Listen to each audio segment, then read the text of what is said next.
Our weed of the week is Catchweed Bedstraw.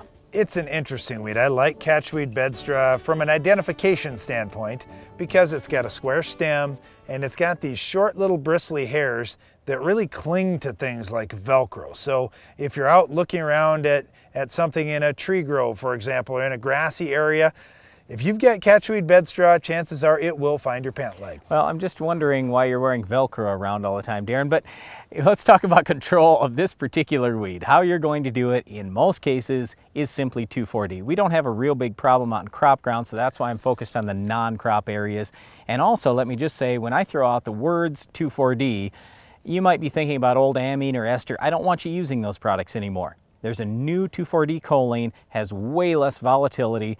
We're less concerned about spray drift. This is a big deal in these non-crop areas. So use Freelex, use it at a good strong rate, and you should have good control of Catchweed Bedstraw. Well, let's look specifically in crop. When we think about Catchweed Bedstraw, it's an annual weed. So tillage is something that could be used to wipe it out. It could get a start in the fall, or it could be coming in the spring. So it's one of those weeds that could germinate in various times of the year. I would get out there with a burn down if you've got it out ahead in no-till.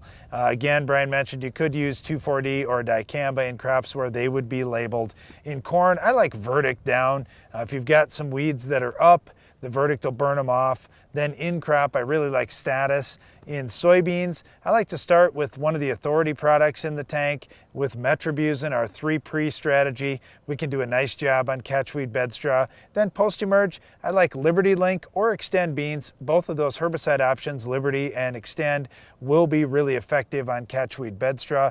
And in wheat, that's probably the crop where we see it a little bit more. You can start with Sharpen in a burn down and as a pre-emerge treatment and do a really nice job on Catchweed Bedstraw. Then come back post-emerge. There's a number of things that can work. I like a high rate of Husky. That's it for our Weed of the Week, Catchweed Bedstraw, but stay tuned. Iron Talk is coming up next.